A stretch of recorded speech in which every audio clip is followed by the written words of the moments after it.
everyone. I welcome everyone on this early Sunday morning to the HCC workshop.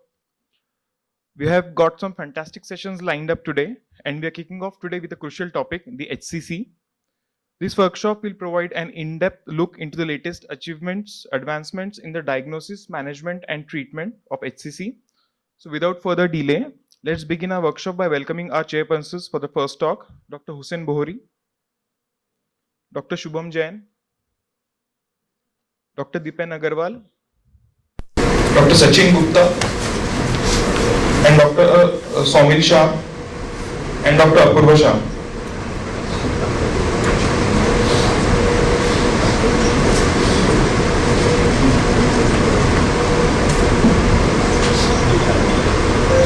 There is a little change in the topic or the talks which are going to happen. So the first talk is going to be by Dr. Dept Kataria on monitoring on immunotherapies. Dr. Dept.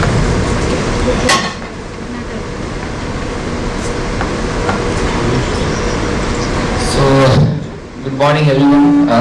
This Sunday morning, I thank Dr. Akash Shukla sir for giving me this opportunity. This talk was supposed to be given by Dr. Vogel sir, but in the hospital we have been asked to do that.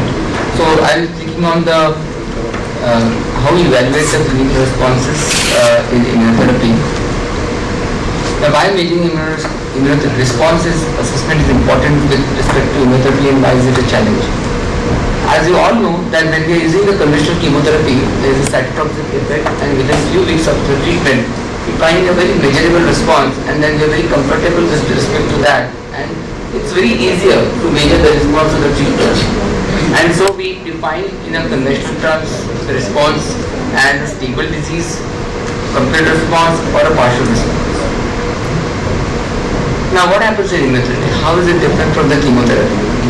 Now what we see initial time when you start the immunotherapy is there is the immune cells will go at the site, or the T cells will go at the site where the tumor is present, and so that tumors will look as very hot, very big, and it will give a feeling that the tumor is increasing. It's not actually coming down, but it's increasing.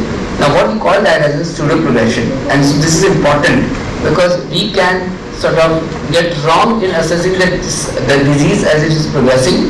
And if you are looking clinically at the disease, you say, oh no, this disease is progressing, we need to change the treatment, which could be a wrong decision in terms of and will be depriving the patient of very important treatment. So a new measure is required because if we are looking at the this kind of aspect where the conventional treatment takes shorter time and the immunotherapy takes a little longer time in getting a response. And so if you see at the many trials that we do, there are many instances where we are using immunotherapy in different diseases. We are combining them with chemotherapy, especially in those situations where the burden of disease is very high and we are suspecting that the tumor may progress faster. We may not get time to give any other form of treatment. We give some time for the immunotherapy to work, but a cytotoxic effect because of chemotherapy takes our sort of balance in improving the general condition of the patient if the GC is poor because of the disease. And that is the reason, because there's this responses take time to happen, and so a fallacy may be there that we may say, oh, this is a progressive disease rather than with the response. Now there are challenges if you look in evaluating the responses. So if you look at the traditional ways of defining the responses is by looking at overall response rate, PFS and OS. Now what is the overall response rate? It is a sum of the partial response and complete response. What is PFS? It is time from randomization until disease progression or death because of the disease. And what is OS? Is time from randomization until death because of from any cause. It can be because of the disease or it can be any other cause. Now the cytotoxic mode of chemotherapy has following features. It has the feature that there is a tumor shrinkage, and the effects are observed within a few weeks of starting the treatment. And if you find there is a response or there is a tumor shrinkage or there is a reduction in the size within a few weeks of the treatment, then we know these patients will do well in the future. And so the conventional response assessment is by the RECIST criteria or the WHO criteria. Now, for the resist criteria, it was required to remove the biases, because many times we may have a bias in saying that this patient is responding or not responding, and they were defined in 1980s. Now, for chemotherapy, what we can understand is the increasing tumor growth or appearance in new lesion was suggested as a progressive disease. So conventional treatments rely on the tumor shrinkage to show anti-tumor responses. And the overall response rate, the PFS and the OS are based on the RECIST criteria to understand the response in patients who are receiving the chemotherapy. Now, what happened? What are the biological effects of immunotherapy and how they can be divided into three core stages? One is, in the first stage, there is immune activation and T cell proliferation. Then, further on, after a few weeks, there is an anti-tumor effect, where we actually see the reduction in the size of the disease. And there is a delay effect, which does not require immune system activation. And so what we understand is, even if we stop the immunotherapy for any reason, so if you see the traditional criteria, that for minimum in a metastatic setting, you should give immunotherapy for 2 years if the patient is responding, and later on you can think about stopping. Why? Because there is a delayed effect of the immunotherapy, and so if we see the capillary analysis for different tumors, at 2 years, at 4 years, you are still seeing the separation of the probes, and that is because of the delayed effect that we are seeing in the third stage. So, as I said, the conventional responses are measured by looking at the response in the baseline region, and thereafter we see a stable disease where there is a slow decline in the tumor volume. So first we get a good response, and then there is a stable disease, and that follows the Gompertzian hypothesis. While in immunotherapy, initially there is an increase in the size of the lesion, and then there is a reduction of the disease. So coming to a classical example of melanoma, what we can see is at the baseline, this was the lesion, the first lesion. If you look at week 12, there is a progression of disease. Now if you see this picture, you will say, oh, this patient is clinically progressing, we need to change the treatment or else we lose the time. After a few weeks more, week 16, we see the reduction, and in week 72, it has completely disappeared. This kind of responses we see with immunotherapy, so we have to be patient enough to see. So obviously not only on the scans, so what is difference in immunotherapy is we need to look at the clinical symptoms of the patient to define whether the patient is responding or not, which is not accountable in RECIST criteria. RECIST criteria doesn't look at the clinical evaluation of the patient, just look at the sum of the dimensions, and it tells us, oh, this is the response, which may go wrong in immunotherapy. So the concept of pseudoprogression, as I said, whenever I give immunotherapy, initially there's the T cells will go and populate the tumor cells, and that will look very hot, and then we say, oh, these tumors are increased. So what is important to understand is there may not be new lesions, if we are looking at a pseudoprogression. That's point number one. Point number two, so if there is new lesions, it could be an unconfirmed progressive disease.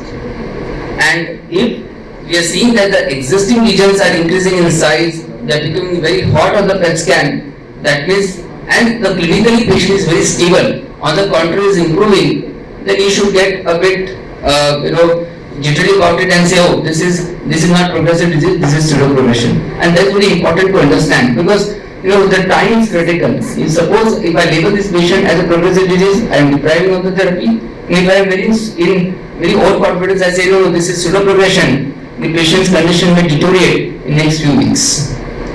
Now coming to the case study, there's the NSCLC patient, and that is the non-small cell carcinoma patient, and this patient was given immunotherapy.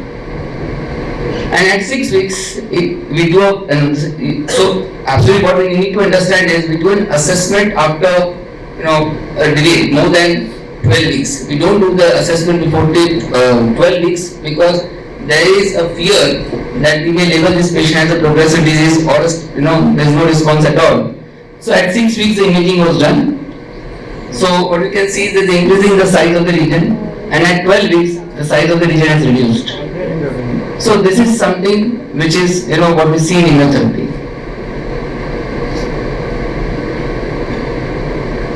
Now what we need to understand is that in certain patients we can do biopsy of these regions and look at the percentage of the tumor cells.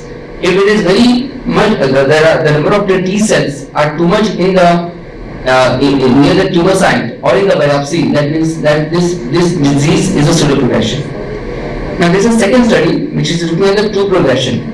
So again, this patient who is having receiving the immunotherapy, and if we are confused whether it's a true progression or a pseudoprogression, we can do the biopsy and see that whether there is increase in the immune cells or the T cells at the periphery or within the tumor, then we say it is a sort of pseudoprogression.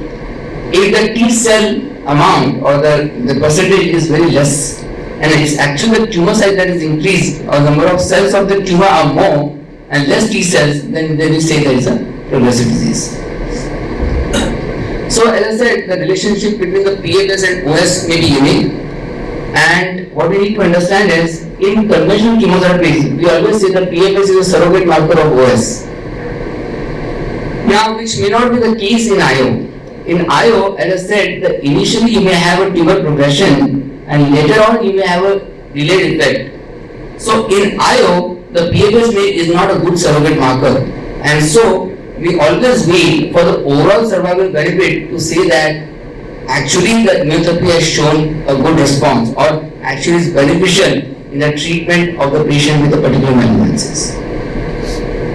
Now, I can support this with two or three examples. Well, this is a patient of RCC and the nivolumab, which is the anti-PD-1 inhibitor. What we can see is this patient received nivolumab. This patient showed a benefit in terms of the OS, but the PFS benefit was very small. Now, so obviously with a small PFS benefit, one would have said no, immunotherapy is not working, it is just a waste, and it is not beneficial at all if you look at the cost benefit analysis. But if we wait for the OS to come in, we would say that yeah, this treatment is working and this could be a blockbuster drug in the treatment of the particular cancer, and the same happened in RCC actually. This is the second example, again the NSCLC. What we can see is the PFS, not a great benefit. If you see the curves are meeting in between. If you look at the OS, there is initial meeting of the curves and then white separation. This is what exactly happens with immunotherapy. This you will not see in chemotherapy. Chemotherapy you start see the initial separation of the Kaplan-Meier graphs, curves basically, and then later on there is a overlap. This is again the other example with atezolizumab. So if you look at the treatment effects of the immunotherapy, what we can see, if we consider PFS as the sole marker or surrogate marker for the OS, what we can say, if we look at the hazard ratio, 0.92, 0.94, 0.95, one would say, oh, this is a very not at all a beneficial treatment. When you wait for the OS, you see 0.73, 0.73, 0.59. This is a good hazard ratio, and then we can say, oh, the treatment is actually working and is more beneficial in the treatment of the particular cancers. Now coming to the immune-related response criteria. Now IRCs or immune-related response criteria have been developed to remove the fallacies of the RECIST. Now what IRC or the immune-related response criteria uses, it looks at the overall tumor burden, which looks at the combined size of the index lesion present at the baseline plus any new tumor detected after the treatment initiation. So it takes two things into criteria. One is the baseline lesion and a new lesion. Now how is it different from RECIST? If I find a new lesion in the RECIST, irrespective of the size, I say it is a progressive disease. While if I am looking at the IRC, the new lesion still I may not consider as a progressive disease. I will have to look at the dimensions, the sum of the dimensions of the sum of the products of the perpendicular long diameters. I will compare them, I will take into them in consideration, and if the size is more than 25%, I will say okay, this is a progressive disease. So what what we can see is this is a graph to suggest that. So if you look at the capillary analysis, what we can see is the resist underestimated the benefit of pembrolizumab in approximately 14% of the patients. Why? Because if you find a new lesion that is coming up, and if I put the resist criteria, which are the conventional criteria for chemotherapy, this will be labeled as progressive disease and the treatment will be out. But if I use a IRC, this tumor will be still deemed to be have been responded to the treatment, and we may not check out the immunotherapy in this patient. Now coming to the differences between the resist and the immune-related response criteria. Now, if you look at the measurement of the tumor burden, it is unidimensional resist 1.1 or resist 1, while in immune-related resist criteria, it is bidimensional. The target lesions are up to 5 in resist 1.1, while in the immune-related resist, it is 15 index lesions. So up to 15, if you look at the new lesions, so target lesions you can only take 5 in resist 1.1, you can take up to 15 in the immune-related resist. If you look at the new lesions, so any new lesion will be progressive disease, even if I find 1, 2, 3, whatever it is. So even a single new lesion, I will say the progressive disease. But in immune-related response criteria, up to 10 new lesions, usual lesions, and 5 to 10 lesions, I can still add up to the sum of the products of the two largest particular diameters of all index lesion at any time point. And if I find that percentage is lesser than 25%, I still say it is a stable disease or unconfirmed progressive disease. I'll give some time for the patient to sort of be on immunotherapy and wait for few more weeks and say, or maybe after 4 weeks I can do a response assessment again, and I find that there is a further reduction in the size of the disease, I'll say this is a response. If I find that the progression in that region also, then I may say it is a progressive disease. So to remove the biases of the resist 1.1, they have developed the immune resist or immune-related resist criteria. And so if you see the definition of measurable and non-measurable disease, measurable lesions should be more than 1 centimeter in diameter. In the resist, there is again no change for the resist, so the measurable lesion should be more than 1 centimeter. However, the new lesions are recorded and not said to be a progressive disease. So confirmation, so if we are looking at the complete responses, partial responses or stable disease, then what we need to understand is there should not be the iota of doubt of being a progressive disease there. But in iResist, you can have still a window where you can say that there is still unconfirmed progressive disease. Give some time for the immunotherapy to work, few weeks, and then say, oh, this is a progressive disease. So any new lesions in resist 1.1 will be resulting in progression, while in iResist, they can still be unconfirmed progressive disease, later on being labeled as a progressive disease or a response. So this is the three differences, the three are resist 1.1, iResponse resist criteria, and iResist. And this is how the differentiation is. If you look at the complete response, there is a disappearance of all the regions, while immune-related resist, there is a disappearance of all target regions or lymph nodes in two consecutive observations which are not less than 4 weeks apart. While in iResist, again the same as resist 1.1. The difference comes when we are looking at the partial response or the progressive disease. When we differentiate between the resist 1.1, the immune-related resist criteria and iResist criteria. So this is how the example of assessment is. So if you look at the blue line, that is the target region. If you look at the red line, it is a non-target region. Any 20% increase in the target region will be deemed progressive disease in the resist criteria. If I look at the iResist, I will look at the non-target region and the target region. Still there is a window to say there is a unconfirmed progressive disease. During assessment, not more than 4 weeks apart, if there is a further reduction in the size of the lesion of the target lesion, I would say there is a partial response or a complete response. But if there is an increase in the non-target region or increase in the size of the target lesion, then it will be labeled as a progressive disease.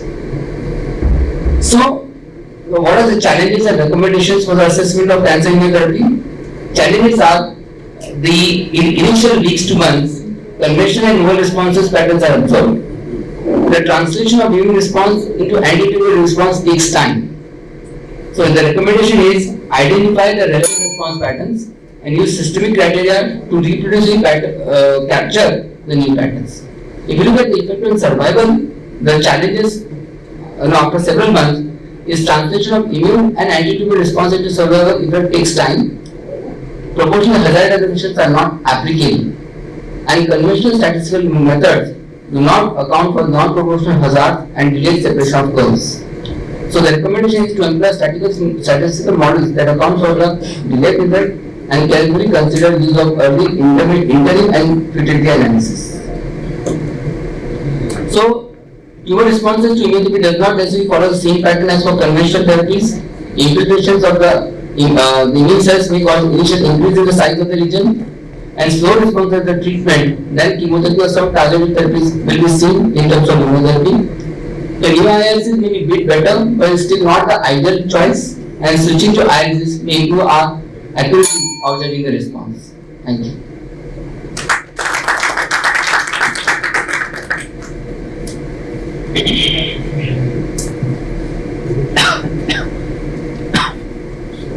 Thank you, Dr. Preeti, for an insightful presentation. I also thank our chairpersons for joining us. So now let's move on to the next talk by welcoming our chairpersons, Dr. Arun Iyer, Dr. Samir Patil, Dr. Suresh, Dr. Ashish Shah, Dr. Jam, and Dr. Jitendra Kohli.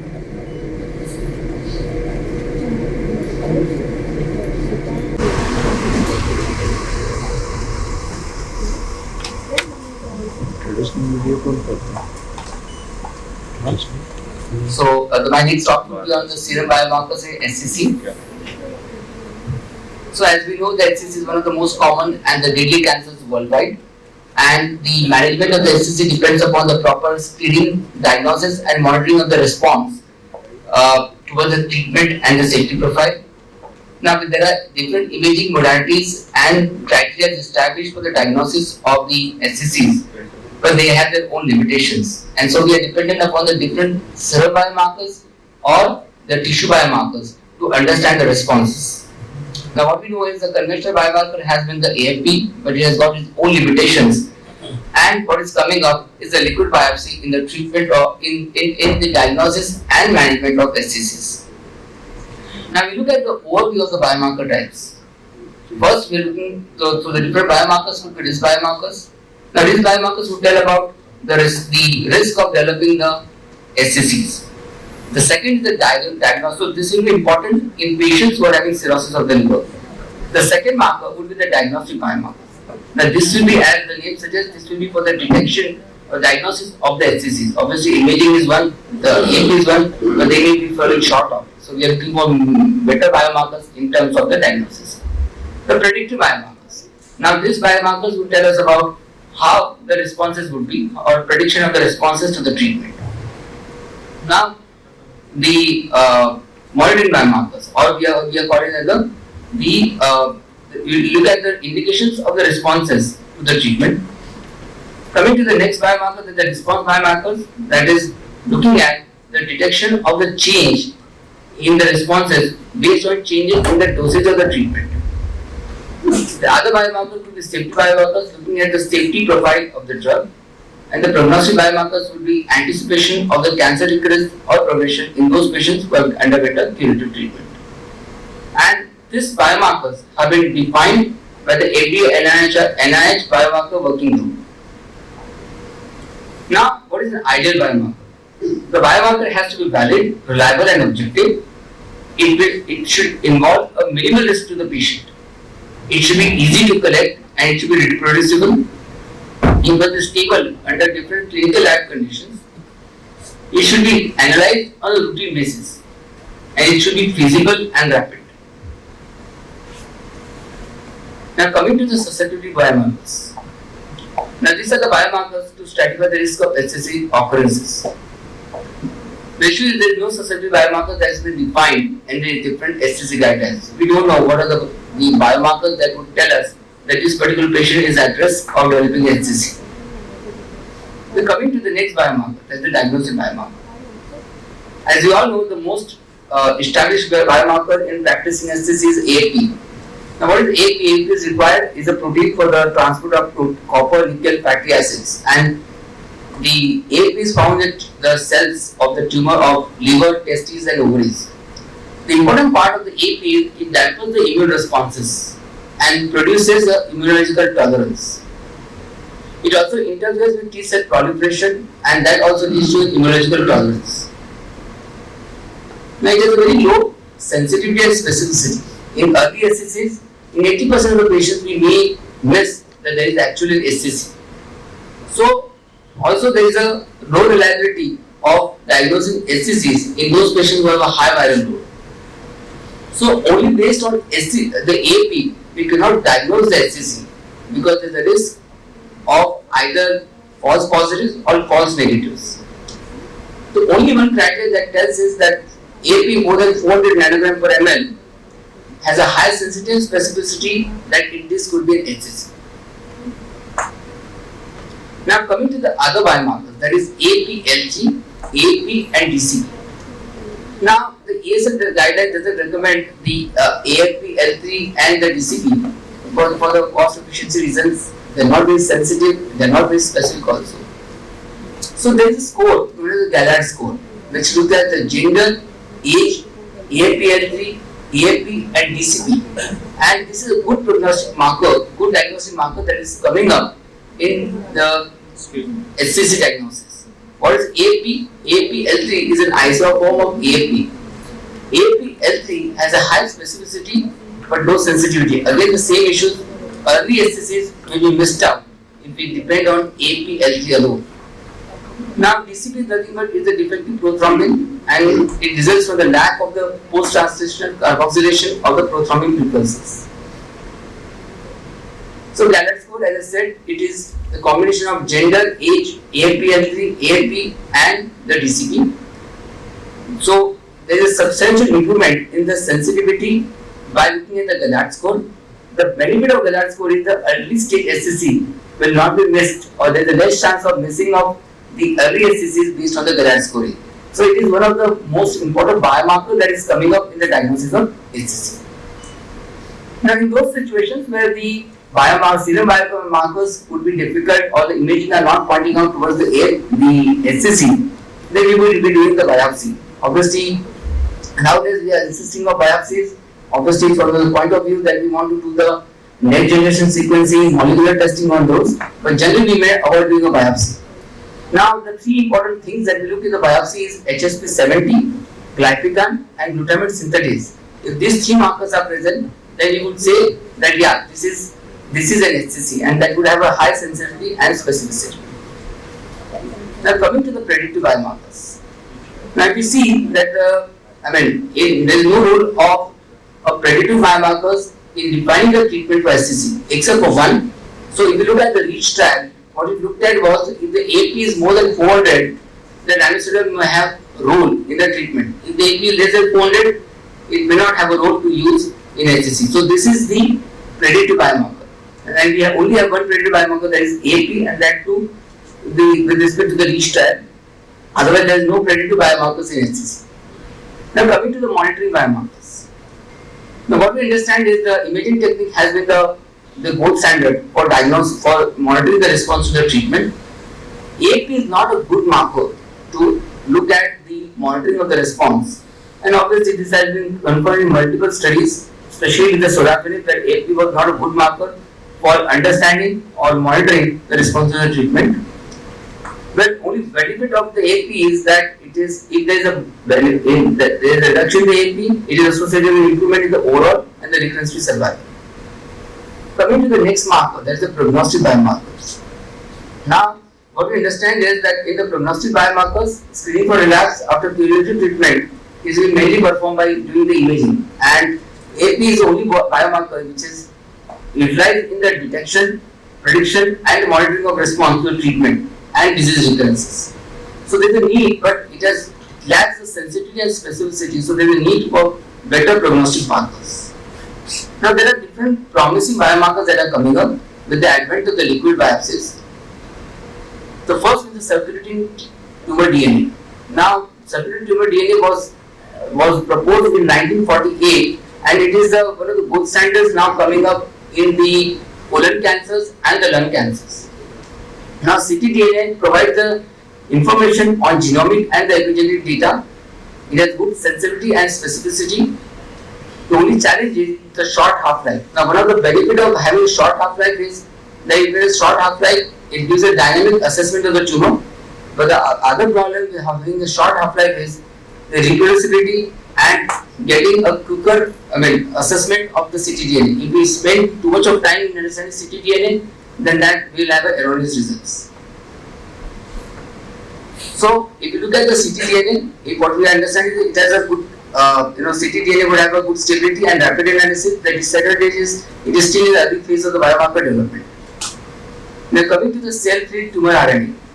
RNA is also released in the extracellular space. It is less stable as compared to DNA. Again, the problem because it is less stable, then we want a rapid assessment. Otherwise, it will be an erroneous results. Now the cell-free RNAs, there are three types of cell-free RNAs for the diagnosis: circular RNA, microRNA, and long-coding RNA. And these are the different, the types of RNAs, and these are the different biomarkers we are the genomic analysis we are looking at when we are assessing the RNA. So advantages of RNAs: there is up-to-date snapshot of the transcriptome. It indicates the cancer and track back to its site of origin. miRNAs are involved in many pathogenic processes, and they have a high specificity and reproducibility. The disadvantages are the limitations are simply a sample instability and high variability of circulating RNA expression. The other biomarker that could be utilized for the diagnosis of the HCC would be proteins. So tumor cells secrete various proteins. They are proteases, cytokines, growth factors, angiogenic factors. Now these proteins are released from the apoptotic cell death or the necrotic cell death. So the different proteins that we are looking at is I'm showing cytokeratin, Golgi protein, osteoprotein. These are all upcoming markers. They are still under validation. So the major advantage of protein biomarkers is detection and easy to perform. However, the validation is still awaited, and there is a lot of data required till we say that it could be an optimal biomarker for the diagnosis of HCC. The other biomarker could be exosomes. Again, exosomes are required for the intracellular transport, and they are present in the endosomal compartment of the eukaryotic cells. So the advantages is it has a good availability and stability.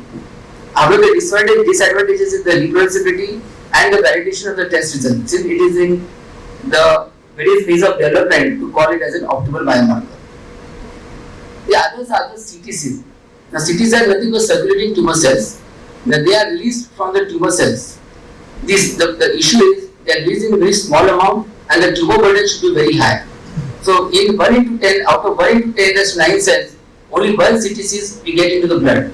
It is easy to collect, but obviously the major challenge. So what we define as CTC is any cell which is larger than 4 micron, and if it is expressing ECAM and cytokeratin. So the advantage is it has got a good availability and stability. However, again, it is the validation of the ctDNA in the diagnosis, prediction of response is far-reached. There is a lot of trial that is required to say that ctDNA could be used in the diagnosis of HCC. So HCC, as we understand, it requires early diagnosis and therapy. We need a reliable, valid and objective biomarkers for screening, diagnosis, disease monitoring, prognosis and predicting the response to the therapy. The identification of the novel non-invasive biomarkers is required for the HCC, and liquid biopsies could come in a long way for understanding the tumor responses, diagnosis and the prediction how the tumor will respond in future. So there is a big step required towards ideal biomarkers in the analysis of the CTD. Thank you.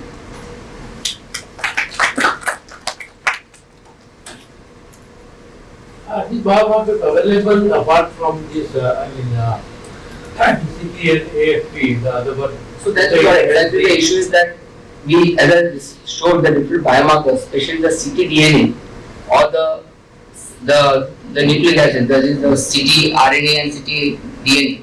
The major issues is these are all been validated. Many labs are not still validated to do it. If you look at the ctDNA, we are using in the diagnosis or the treatment monitoring for the colon and the lung cancer, where the validation is very better. The major problem in the HCCs is the tumor burden is not very high.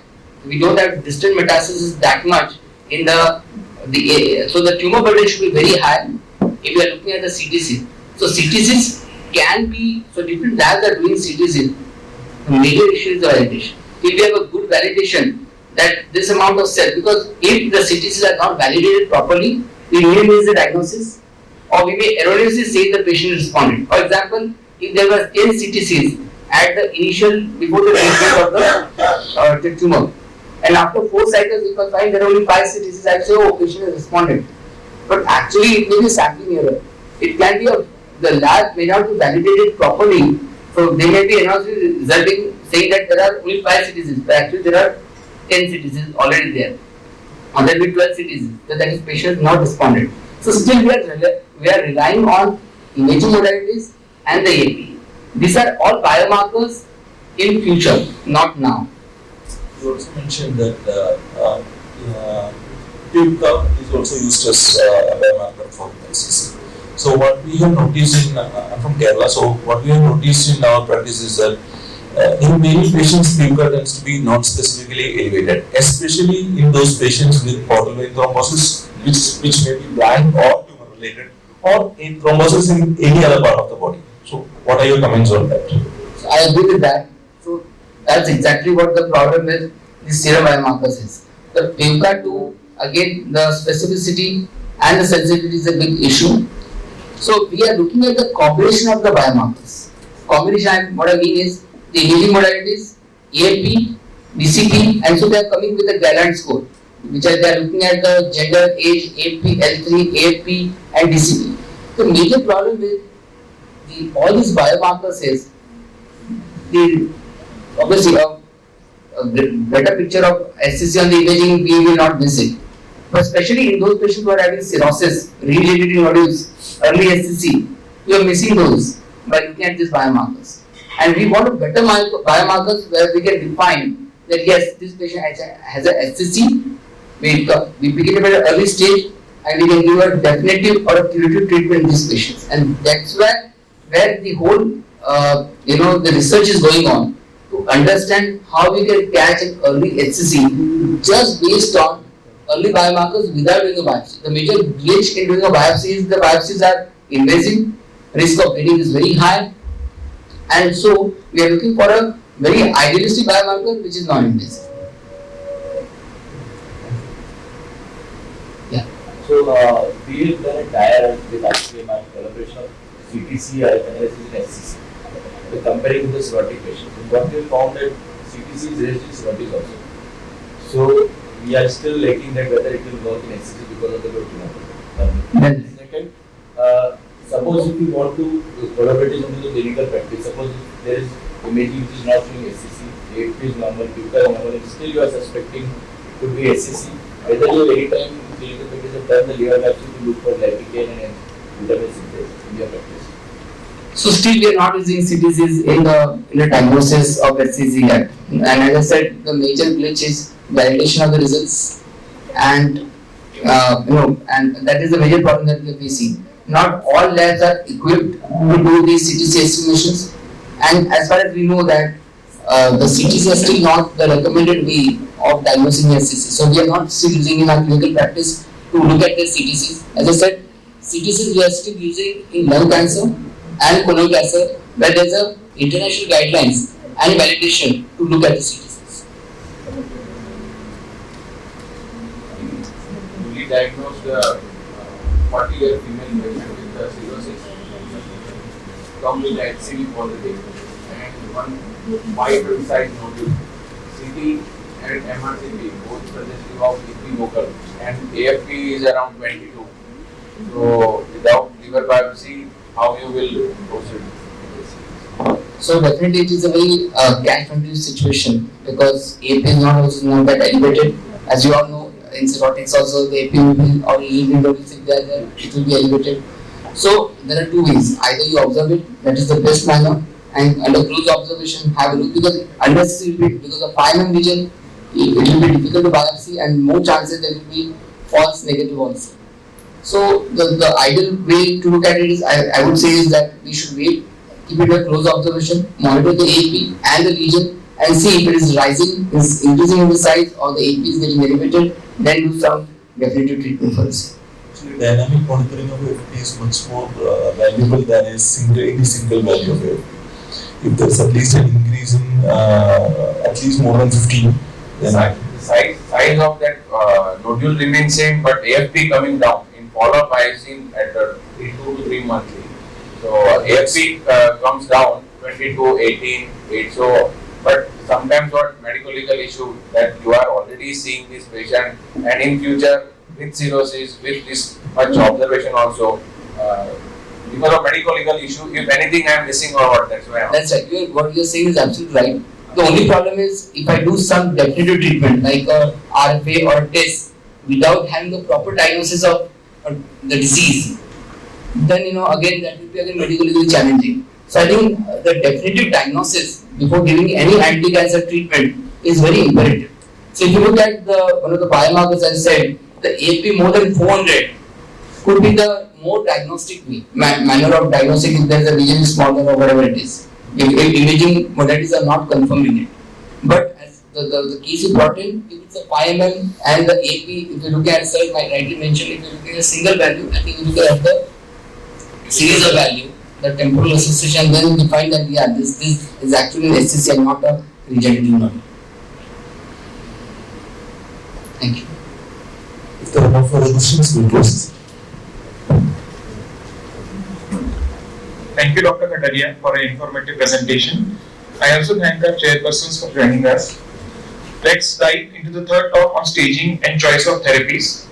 I would like to welcome the chairpersons, Dr.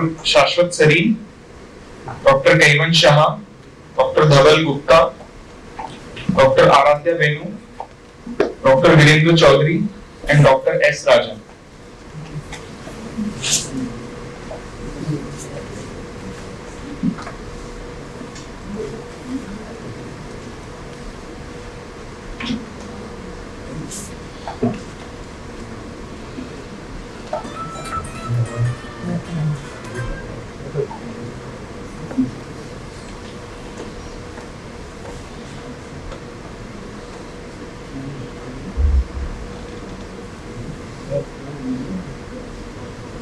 For giving talk, Dr. Amit, please.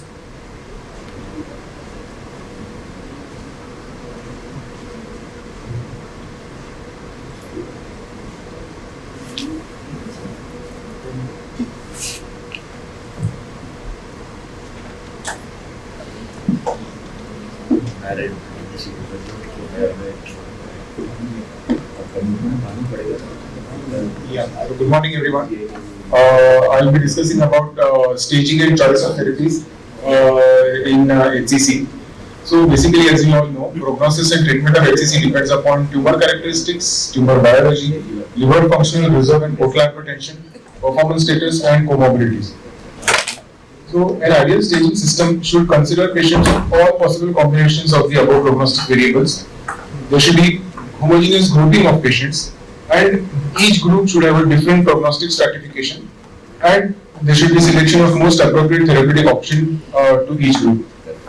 So we have various staging systems that have been there for HCC, BCLC, HKLC, CLIP, TNM, OPUDA, QP, French, which take into account different characteristics for staging. So there was a study where the above 11 staging systems were assessed in a cohort of patients to see whether which staging system provided a better resolution. So there was no significant survival differences between HKLC 4 and 5, GIS 4 and 5, Tokyo 5 and 6, Tokyo 6 and 7, and Tokyo 7 and 8. The other groups in various staging systems provided a good resolution of the prognosis basically. In this study, they found the CLIP score to have good prognostic separations and highest homogeneity within the groups, but there is no treatment allocation and tumor criteria were very generalized. We all know this BCLC staging system that was proposed in 1999. And this is a very simple sort of a staging system, and I remember that when we were residents, we used to have the BCLC staging system. But even then, many patients we used to treat outside the recommendations of BCLC. So, BCLC does not give a good permutation combination of various prognostic factors and help in guiding the therapy. HCC was developed in 2014. It was developed from a retrospective evaluation of more than 3,000 patients, and they were predominantly HDV HCC. So they were defined as early tumor, intermediate tumor, locally advanced tumor, and depending upon the ECOG status, child score, extravascular metastasis or no extravascular metastasis, they were classified into various stages 1 to 5B. Now, what is important here is that the HCC allots the patients with aggressive tumors to radical therapies, and that is what was much different from the previous BCLC staging system. So this was a retrospective study that compared BCLC and HCLC in multi-ethnic Asians. So both the systems gave a good prognostic separation. HCLC allotted patients of advanced tumors to curative treatments. But almost 38% of patients who were allotted to curative treatment by HCLC did not receive the recommended treatment because of various reasons, age, poor ECOG status and poor child score. So basically probably it was too aggressive. So the same study showed that the median survival of patients assigned to curative treatment by BCLC and HCLC staging system, the survival in the BCLC group was much better as compared to the HCLC staging system. But this is not the right way to look at it. It should be that patients who would be otherwise allotted to palliative treatments, whether allotting them, selected cohort of them to curative treatment improves their prognosis. So there are various studies of that. So this was liver resection versus TACE for BCLC-B. So traditionally BCLC-B is TACE, we all know that. But there have been studies where liver selected patients of BCLC-B were subjected to liver resection, and it was found that the overall survival was much better in the liver resection group as compared to, can I have this slide? Yeah. The liver resection group as compared to the TACE group, and the same benefit was seen with patients with 2 tumors or more than 2 tumors. This was a meta-analysis of resection versus TACE for BCLC-B patients, and here also you can see that this diamond is in the liver resection side, suggesting that there is a benefit in selected BCLC-B with resection versus TACE. So yes, if you apply aggressive therapies to advanced patients, very strict cohort of them, then some of them can have a good outcome. Now the next which came up was in 2020, the APASL consensus. So this focused on BCLC-B patients, and if you see all these types of tumor distribution depending upon size and number, all this came to BCLC-B. So BCLC-B was a very heterogeneous group, and they classified BCLC-B in a very simple manner, whether they were TACE unsuitable. So tumors that were unlikely to respond to TACE were confident multinodular type, massive infiltration, simple nodular type with extranodular growth, poor differentiation, intrahepatic nodules, and sarcomatous changes after TACE. Patients who were likely to develop TACE failures or TACE refractoriness, those were patients who were beyond the up to 7 criteria, and patients who were likely to decompensate after you do TACE, that is beyond up to 7 criteria. Bilobar or multifocal HCC, and those with modified LV grade of 2B or more. So this was a very insightful classification of BCLC-B patients depending, because they were very heterogeneous. So what APASL consensus suggested that intermediate stage HCC with a low tumor burden can go ahead with TACE, and they develop taste refractoriness or taste failure, they would go to systemic therapy. And if they are high taste unsuitable, then they should go to systemic therapy downstage, and they may become later on candidates for locoregional therapy. So this was the 2022 updated BCLC2. So here they had a lot of variations. They mentioned liver function as preserved liver function or not preserved liver function, and they used ALBI score, child score, well score to do that. Patients of BCLC-B were further subclassified and allotted to different treatments based on the insights from the APASL consensus, and also patients with advanced stage C were allotted to systemic treatment. But even then, if you see, if some patient has performance status of 2 and a tumor within the extended criteria, like within the UCSF criteria, and he is child C, then that is not accounted for by the BCLC 22 classification. So those and many others are multiple flaws. However, BCLC, the updated version allowed treatment stage migration, where there was a scope for personalized treatment in various patients, depending upon the MDDs. So APASL modified the BCLC staging, and this is probably the most sort of exhaustive classification and treatment guidance. So B was classified as B1, B2, B3. B1, within the exceeded LT criteria, they can go to transplantation, preferably downstage to UCSF before transplantation. B2 can go to TACE, TARE or SBRT if they are suitable. B3, again, if they are suitable, TACE or then systemic therapy followed by TACE. C1, portal vein invasion without extra hepatic spread. They can be offered TARE, SBRT resection also, followed by systemic therapy. If you have extra hepatic spread, then obviously it is systemic therapy. D1, tumor within UCSF, that was what I was telling. Tumor within UCSF, ECOG performance status less than 2 can be considered for liver transplantation. And tumor beyond the transplant criteria or ECOG more than 2 get best supportive care. So where do you use systemic therapies? Very clearly mentioned in the APASL guidelines. BCLC stage C2, C1 if they are not undergoing LRTs, B3 if they are not undergoing or not suitable for LRTs, and B2 if they are ineligible for LRT or surgical therapy. B1 if they are refractory, if they develop refractoriness or failure to locoregional therapy, then they are candidates for systemic therapy. BCLC-B who have any progression after LRT are also candidates for systemic therapy. And it also mentions BCLC-C1 where you can consider systemic therapy as an adjuvant after liver resection. Now, very important here is contraindicated in more than 9B. So this is very important because then in that stage, the risk of decompensation becomes very high. So ASLE guidelines 2023, where they have mentioned the choice of systemic therapy. So advanced stage HCC or intermediate stage HCC with contraindications for locoregional therapy or those who have progressed after locoregional therapy.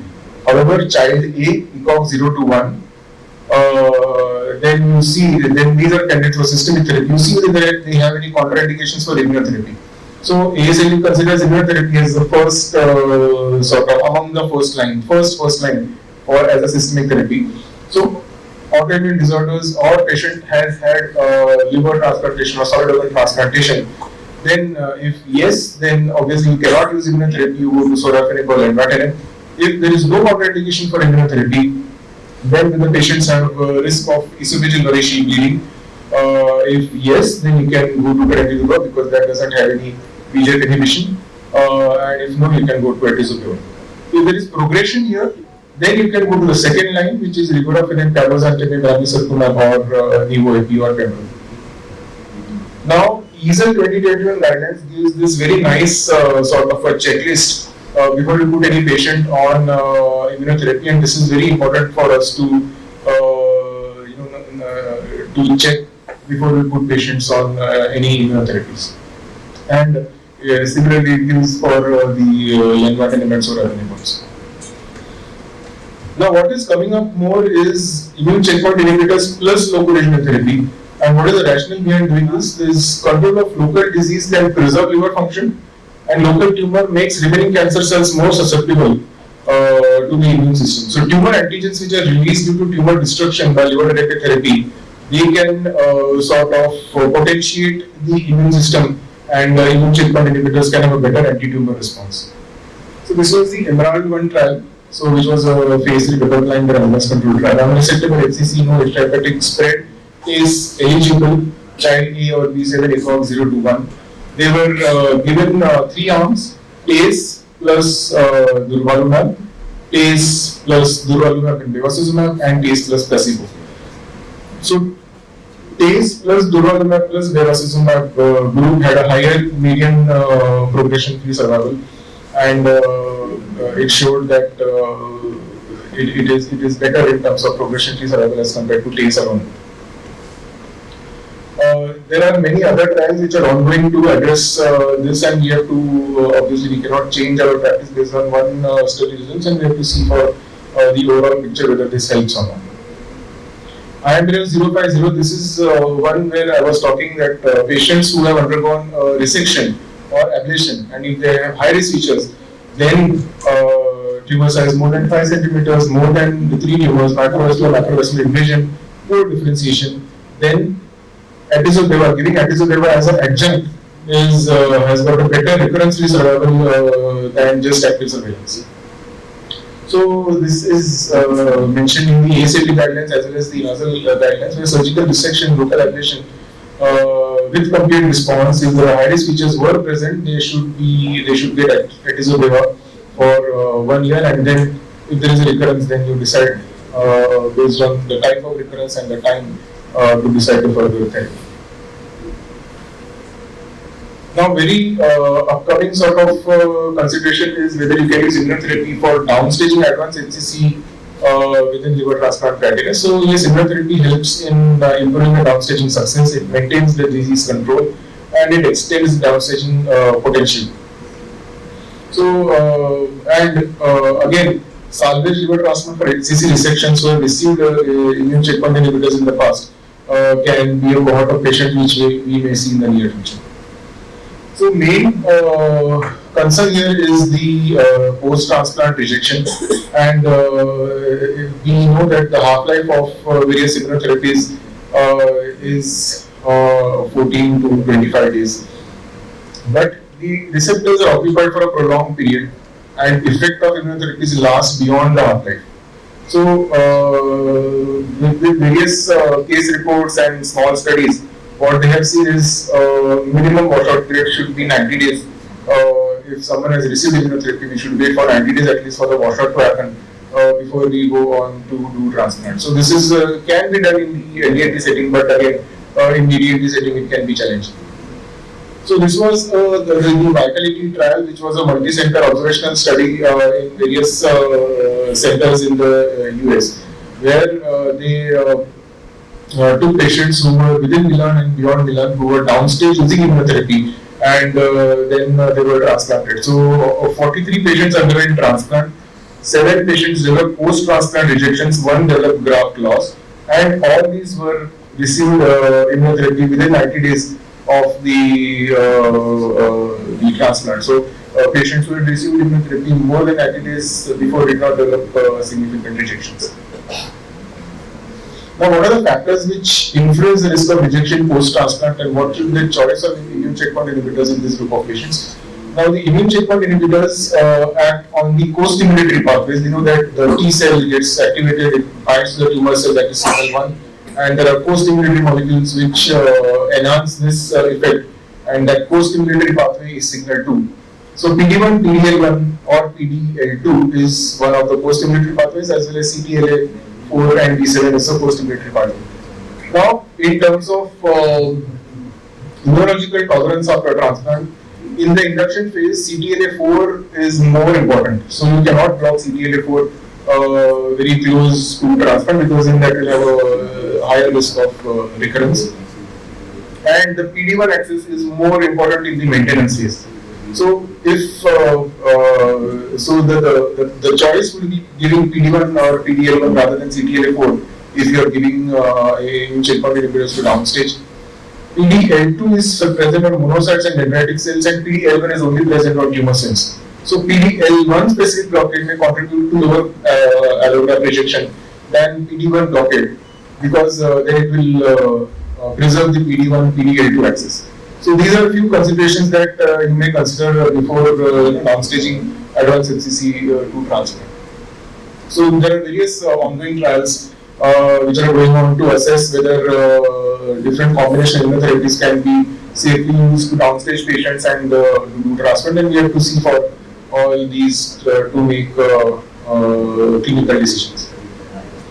Now, there are so many staging systems and so many flowcharts. A very simplified approach that we can consider is, when you get a patient of HCC, is the patient eligible for any curative therapies?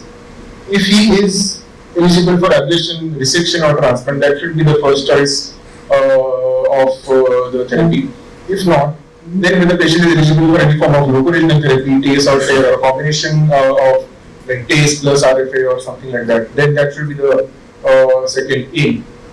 If it is unresectable HCC, unsuitable for local regional therapy, or who has progressed of a local regional therapy, then you have to consider systemic therapy, and then you have to choose between the systemic therapy as we discussed earlier. So staging systems have evolved with the treatment options available. HCC needs a multidisciplinary approach right from diagnosis, staging and treatment.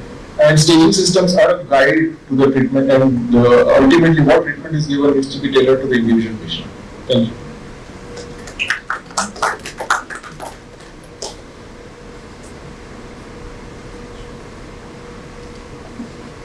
Thank you, Dr. Amit, for an interesting presentation.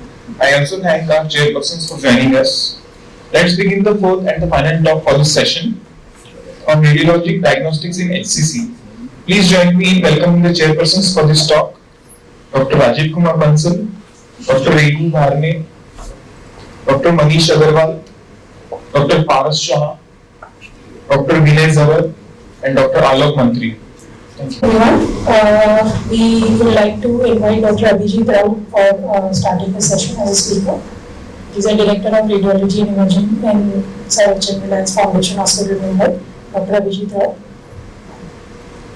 Good morning, everyone, and thanks to Alok and his team for calling me over here. So I will be speaking on diagnosis of HCC. So main objectives are that I will be speaking on hepatocarcinogenesis, radiological modalities, various radiological modalities, and main imaging features, and what are the prognostic factors. So this is the most important slide of the lecture. And as you know that I should not tell you how HCC is progressed. So from normal hepatocyte to HCC, this is what is a cascade of the things which goes on. So in this, it's very crucial that cellular differentiation, that the cell density increases. So as you see here, so the diffusion restriction, what we keep on calling as a radiologist, and ADC or darkening will start increasing. And intraregional fat, whenever there is an intraregional fat, when we say that it is an early HCC or it can be a high-grade dysplastic nodule, but as the nodule or the HCC progresses, the intraregional fat starts decreasing. And this is another thing which is OATP protein expression, which is now we are using multi-HANS as a hepatobiliary contrast. And in this, we see that whenever there is a expression of this ATP protein is there, and in this the HCC becomes less dark, or you see less hypointense on hepatobiliary phase. So as the hypointensity within the lesion or perilegional hypointensity increases, the grade of the HCC starts increasing. So ultrasound, I am not going to speak much on ultrasound, but as you know that ultrasound can be the first modality of choice for detection, or many times it detects the HCCs, and it has got the best temporal resolution as compared to the cross-sectional imaging when we do contrast enhanced ultrasound. But the biggest limitation is that with the help of contrast enhanced ultrasound, we can evaluate only one single nodule at a time. So this is what is a nodule which is there, which is hypoechoic on or dark on ultrasound, and as we have given a contrast, it has shown homogeneous enhancement and there is a washout. So this is only one nodule at a time we can evaluate. And again, the deep tumor location, ascites, these are the biggest enemies of ultrasound. So what is a CT or MRI? So the guidelines say that they have got both are equal. However, MRI has got a better quality because of the characterization. Recently introduced hepatobiliary contrast and contrast resolution and sensitivity of MRI is much better for small lesions as compared to the CT scan. However, we have to consider that whenever there is ascites or uncooperative patient, claustrophobic patient, in these patients, MRI is not choice, and those patients, I think CT scan is a modality of choice under such. So, depending upon the patient to patient, we have to consider which modality is we have to use. So coming to how we see a non-contrast, this is a KM slide and this is a post-net CT scan. You can see that this is the contrast injected in a delayed phase image, and this is a my resident has diagnosed that there is some kind of aneurysm. But when we see a plain CT scan, tiny calcification or a calcific nodule, calcification within the mass could give you a better diagnosis that this is not an aneurysm, but this is the only calcification which is seen in the fibrolamellar carcinoma more frequently. This is a slide where this patient has come, 70-year-old, has presented with hypotension, and you can see that it's very difficult for us to diagnose the things, but when we see a plain CT scan, we could see that there is a hemorrhage which is hyperdense, and this is acute hemorrhage, and we can give a diagnosis, and all delayed phase we can see that there is active extravasation of contrast, and this was a large ill-defined infiltrative HCC which was bleeding. So all the images we have to see. This is another thing, another non-contrast CT scan where lipidol. So few days after the lipidol, when we do a follow-up, and this is what is a most of the majority of the HCC is occupied by lipidol. That indicates that the case has worked very well. But however, in this patient, there is a washout of the contrast, and we are not seeing lipidol. Lipidol appears white on plain CT scan, and we can see that there is a residual significant mass is there. Again, arterial angiography we can give, and I like to give the CT scan angiography. The images are very crisp and it helps mostly to the surgeon. So how we see a triphasic scan? So in triphasic scan, this is what is the arterial phase image where there is no opacification of the portal vein or hepatic vein radicals. Only arteries are opacified. This is what is the portal venous phase images where there is a portal vein phase image is opacified, while IVC and hepatic veins are not opacified. And here you are seeing in the venous phase image that portal vein as well as IVC are well opacified with contrast. So coming to MRI, we always take T1 wet images. T1 wetted images are PAT sat images. This will help us to see what kind of pattern of enhancement is there. That is very important. And also we can characterize the lesion, especially whenever there is a lesion, there is a white lesion on T1 wetted images, which are post-phase or there is an intratumoral hemorrhage. And if you do a contrast scan, we'll see that whether this is a equivocal post therapy or whether there is a recurrence, it's very difficult. But when we do a subtracted image, we can see that there is no enhancement at all. So this is a direct TR. Very good response to the therapy. This is another interesting example which we have performed recently. This is a hyperintense nodule on T1 wetted image. On post-contrast, I was very this thing, but when we did a post-contrast subtracted images, we can see that there is a nodule, and this nodule is showing washout. So subtracted images plays very well important role. T1 wetted images, we have to see that there is a fat content. Fat content HCC, as I have shown in the first slide, that whenever there is a fat content HCC is there, that carries very good prognosis. So how we are going to detect? This is a T1 phase, it is hypointense. This is a T1 fat saturated images. On post contrast, capsule which is appreciated. However, this lesion has got, this is a in-phase image where there is a signal is coming from the water as well as fat. And when we minus it in the out of phase images, the lesion becomes dark. So this is what is a out of phase images. We are sure that there is a microscopic fat within the lesion and it mostly carries a good prognosis. So T2 weighted images. T2 weighted images are very helpful for you to understand that how these lesions are there. You can see there are 4 lesions which I have displayed, and these are all, this is very white on T2 weighted images, and whenever there is a whiteness is there or there are hyper intense lesions are there, they are most likely benign lesions because they carry the signal with that of the CSF. You can see that this is what is the T2 weighted images, and this is a cyst which is there, but it is not a simple cyst. You are seeing that there are some septations within this cyst.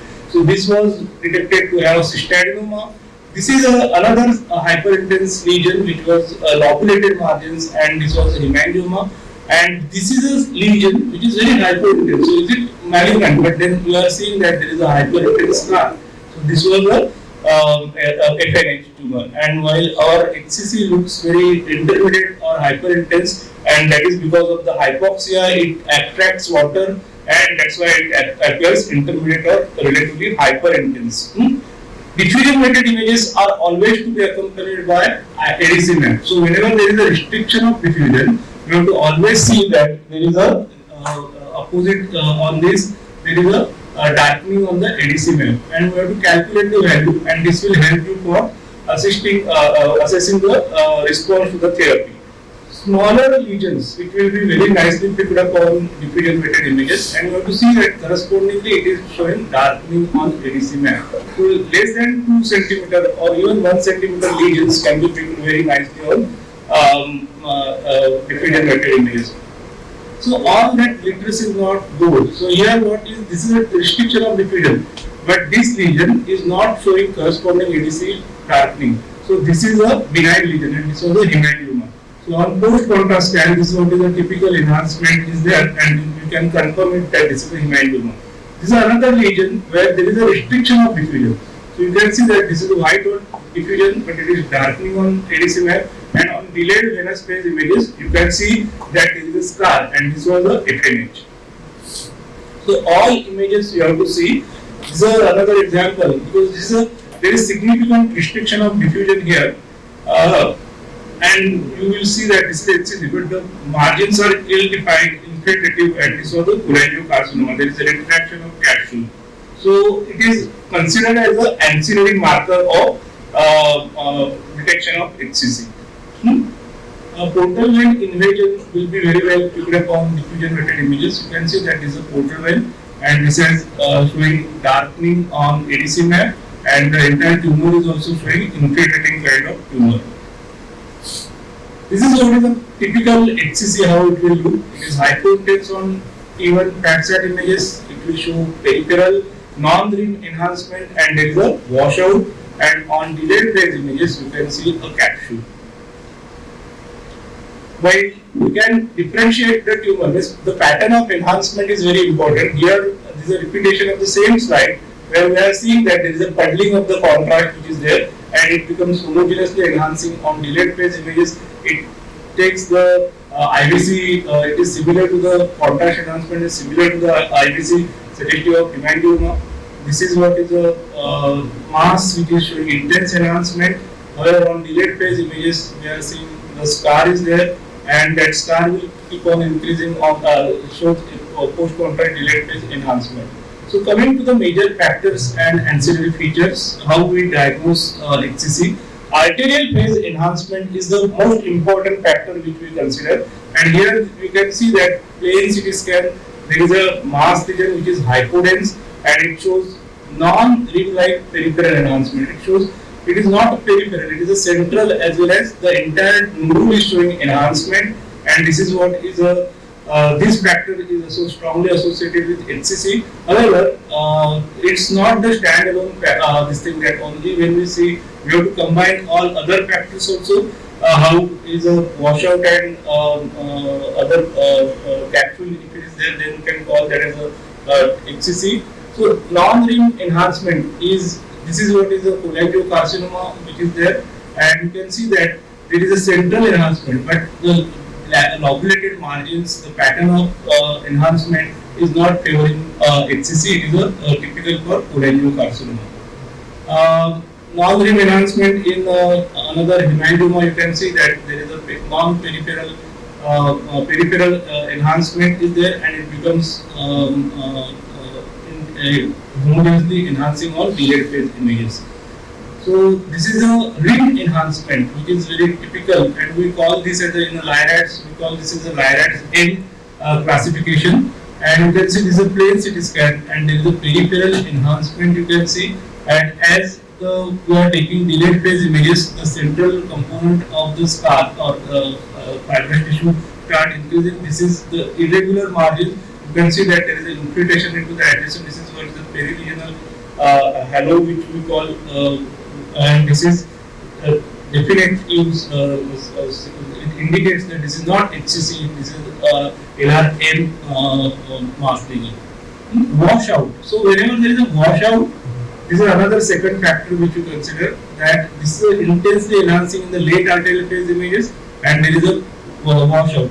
So this washout is non-peripheral washout, and this is central washout you are seeing, and it has got a high sensitivity and specificity. When we see HCC, we can diagnose such with the confidence combining the other imaging features. So this is another HCC which is seen. We are saying there is how is a it's washout. It's not peripheral washout. It's a central washout. And capsule. Capsule is another feature which is important, which is considered as a major feature in the LIRADS configuration. So it indicates that these capsules are indicative of that this is a good prognosis. You have to see the entire tumor in the capsule. And capsules are, although they are rare in small and early HCCs, they are never seen, or they are interrupted in larger or infiltrative HCCs. So here we are seeing that this is a cirrhosis liver, hypointense nodule, and intense enhancement is there, and you can see that on the delayed phase images we are seeing that there is a intensely enhancing capsule is there. So it has got a good specificity of 90%, and we have to plug this finding with other findings to call that there is a LIRADS 5, that is definitive of HCC diagnosis. Coming to there can be rim enhancement, there can be non-rim enhancement, and this is a image. This on T2 weighted images, there is the capsule appears hypointense, and on T1 weighted images, this is a hypointense nodule. This is a biliary phase image of hepatobiliary multi-hans, and you can see that there is hypointense capsule which is there, and this is a non-enhancing capsule which we can see. Coming to size, so this is a very good image which I have taken from the radiographics, and this is what is we have to take the size of the nodule. This is very important because threshold growth is another factor which is considered as a major factor in diagnosing HCC, definitive HCC. So we have to take the longest axis. We always measure the long axis of nodule, and it is edge to edge, outer to outer edge measurements are taken.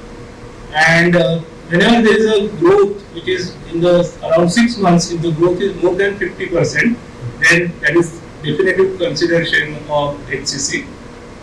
So we have seen major factors. We will see few of the ancillary factors which will upgrade the lesion, because if there is a features which are favoring the malignancy, then they will upgrade the observation to LIRADS up to LIRADS 4. They will not upgrade the LIRADS 4 observation to LIRADS 5.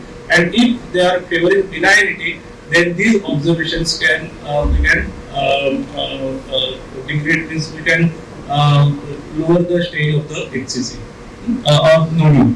So intratumoral fat, as I have told you, that whenever there is a fat lesion which is less than 3 cm and in phase and out of phase, the fat containing nodule which is there, and this is what is a definitive carries a very good prognosis, or it is an early HCC. Hepatobiliary hypointensity is very important for us, because now there is a lot of work which is going on. So whenever there is a OATP expression, protein expression is there, that is present here, and that's why there is a hyper intense, there is an excretion of the contract in the rest of the liver, but here in the tumor there is no excretion and it has become hypo intense. So this, how much is the hypo intensity that we see? We will see two slides from journal. Coming to corona radiata sign, this is what is a peripheral enhancement. This is not a capsule because this is seen in the late arterial phase images or early venous phase images, and this capsule gets fade away on direct phase images. This corona radiata we have to differentiate from the capsule, because if there is a capsule that carries a good prognosis, but whenever you see corona radiata, there are chances that because drainage of the HCC directly into the surrounding liver parenchyma, that's why there are satellite nodules or satellite metastases are possible in corona radiata, corona enhancement. We have seen that because VEGF expression, protein expression is there, that's why there is a intracellular water will be absorbed by the nodule and it appears hyper to intermediate signal intensity. So nodule within the nodule, which is another sign. So prognostic factors, as I have told you, that there are capsule or smaller lesion carries good prognosis. Larger tumor, you can see that the capsule is there, but it is interrupted, and you can see that there is a necrosis. And this is what is a ADC is a very because whenever there is a significant drop of ADC, you can see that this ADC, this tumor has got a hypointense, but this is more dark. So there is always, you have to suspect micro invasion, and you have to always ask how is the tumor looking on ADC map. Coming to invasion macro, we have seen already there is an invasion into the portal vein. So invasion, we see that there is enhancing and there is a washout. It is enhancing similar to that of the primary tumor over here, ill-defined infiltrating wall. It shows a restriction of diffusion. And here you are seeing that on delayed hepatobiliary phase images, whenever there is a leakage of the contract or a hypointensity is seen on delayed phase images, that indicates that there is significant micro invasion is there. And whenever the lesion appears more dark on delayed phase images, that HCC carries there is always risk of micro invasion, or this is a HCC has to be treated very aggressively compared to the mildly hypointense HCC. So in conclusion, we have seen that there is a hepatocarcinogenesis which is there, which is responsible because there is a neoangiogenesis, and that those HCCs shown in the arterial phase enhancement and venous washout. And we have seen that there is a ATP protein expression, and how fat will keep on decreasing on advanced HCC. We have seen imaging modalities and ancillary features and prognostic factors. Thank you very much for your attention.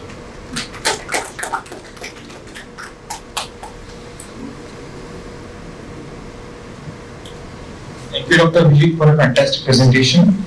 I also thank our chairpersons for joining us. We now have a recorded lecture by Dr. Cosmos Ilaldi. Sir could not join us for some personal reasons. The lecture will be on US-guided ablation of liver tumors, the basics, the tips, and the outcomes.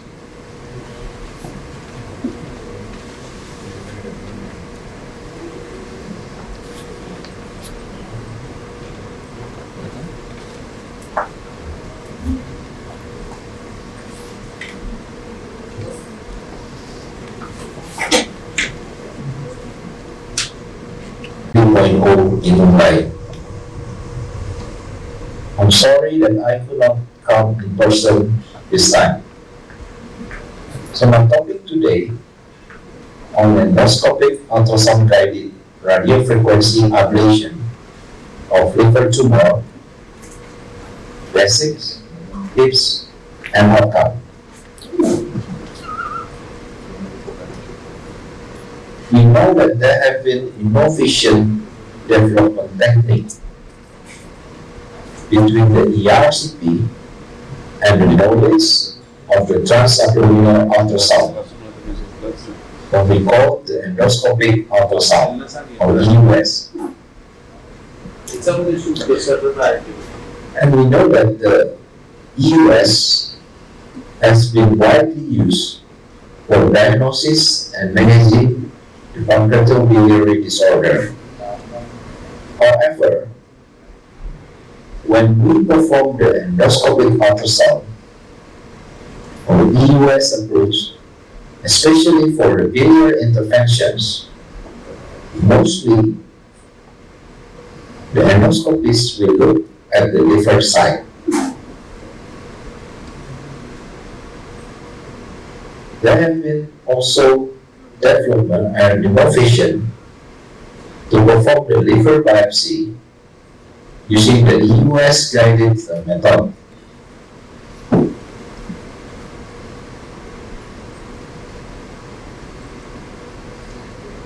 Currently, the endoscopic ultrasound or EUS has also been used for diagnosis and management to liver tumor or hepatocellular carcinoma and its complications.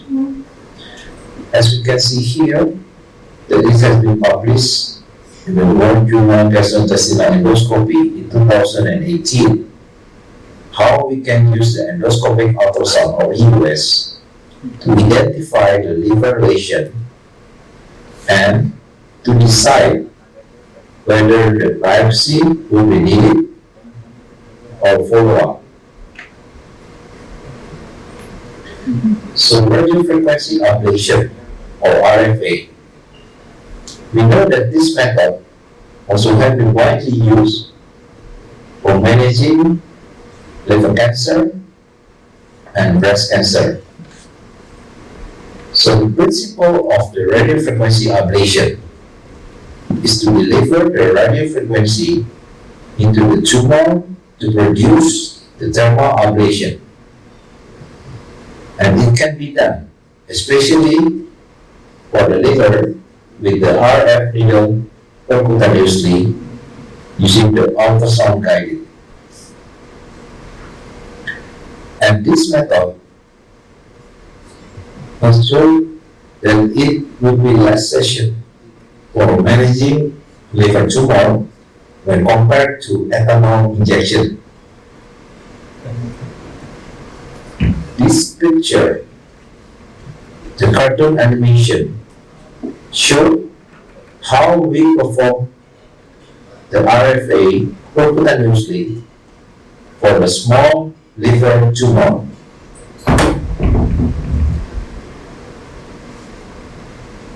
And our group also have published regarding the use of the RFA treatment when combined with other local regional treatment and systemic treatment shows a good survival in all patients with HCC.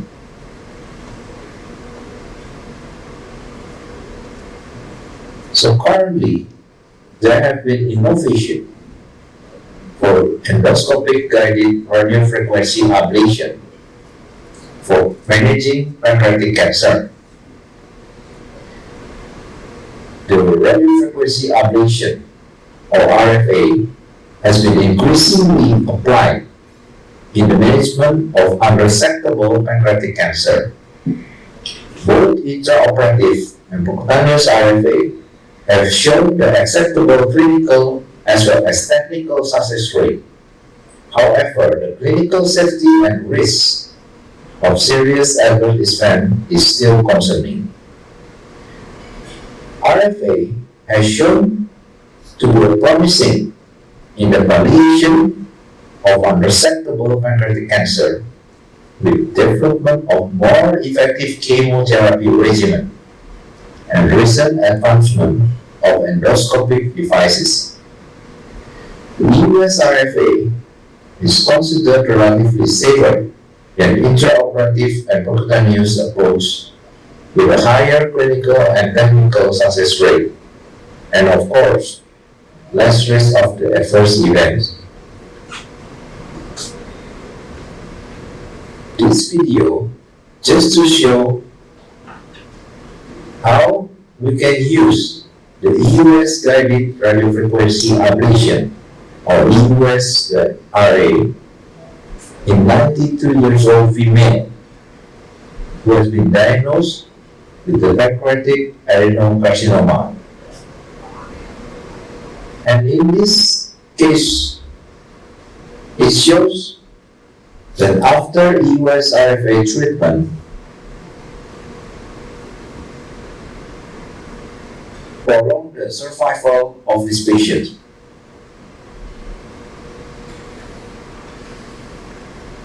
We also published the role of the EUS guided RFA for the pancreatic neuroendocrine tumor. As we can see here, there are 4 patients who underwent EUS RFA procedure and 1 patient who has the large pancreatic head insulinoma with almost 6 centimeters in size. And you can see here that all patients showed good treatment efficacy without any complications. And also, there were no recurrence or tumor growth during the follow-up. So this slide just to show the image of the endoscopic guided or EUS radiofrequency ablation. The 4 pancreatic lesions, surgery-assisted RFA has been described as an invasive treatment for locally advanced pancreatic adenocarcinoma with a substantial risk of thermal injury to major vessels or adjacent structure. But the EUS guided RFA have been considered as a minimally invasive approach that offers high quality real-time imaging guidance during selective ablation of pancreatic lesions. So what about the innovation and indication of EUS RA for the liver tumor? Let's just see the case study. 80 years old female with history of breast cancer was delivered to our hospital due to a large liver mass. No jaundice, bilirubin levels are normal, and there has been a slightly increase of the CEA level. Now you can see here, based on the imaging, show the liver mass causing the bile duct obstruction at the left lobe of the liver. Then possible this tumor is the cholangiocarcinoma. And based on the blood test result, it showed increase of the CA99 level and also increase of the alkaline phosphatase and the GLGT level. So this patient has been suggested for cutaneous liver biopsy or EUS guided liver biopsy, and then the ERCP for the common bile stenting, followed by the EUS guided RFA. So this video to show that how this patient underwent the ERCP procedure followed by the metallic common bile stenting, and then after that the patient underwent the liver biopsy using the EUS guided for the liver mass. So the pathology showed the cholangiocarcinoma with the immunohistochemistry result confirmed for the intrahepatic cholangiocarcinoma. Then the patient also underwent the EUS guided radiofrequency ablation.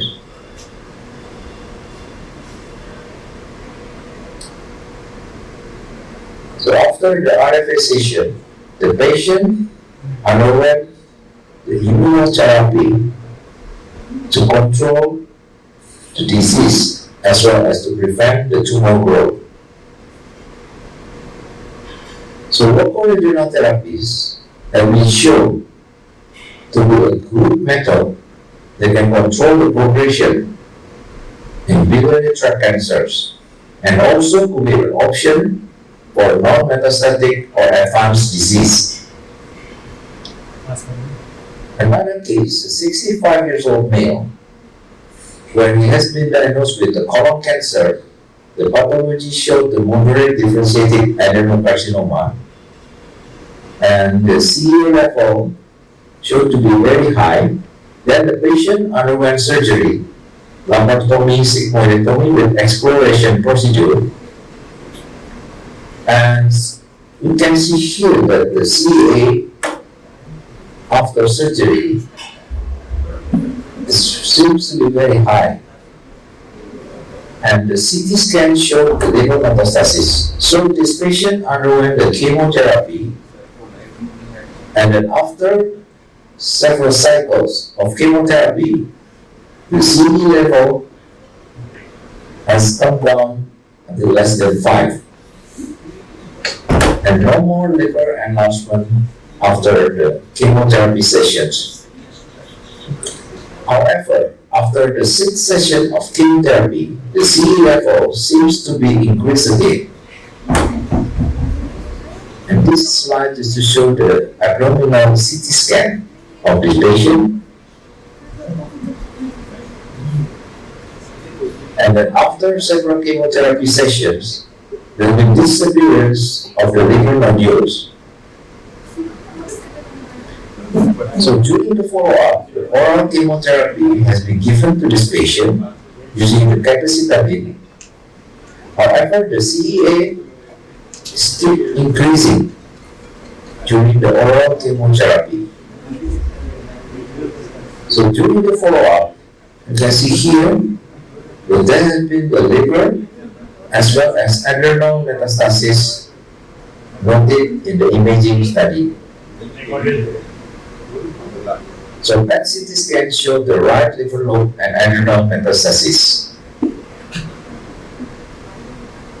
Then this patient underwent the USRFA for the liver metastasis as well as the adrenal metastasis. No adverse event during procedure, and the patient can be discharged within 2 days after the procedure. So the CT evaluation in this patient 1 month after the USRFA showed that liver lesion seemed to be stable in size as well as the adrenal lesion. So tips how I do it. So of course the training is very important. Stressful for the procedure mostly is everyone's issue, and we need to keep continuously doing.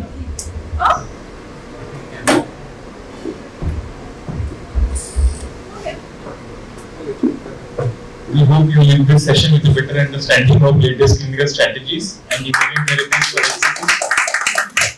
We have plenty of more exciting sessions ahead in Hall A, where legends will be talking. Thank you.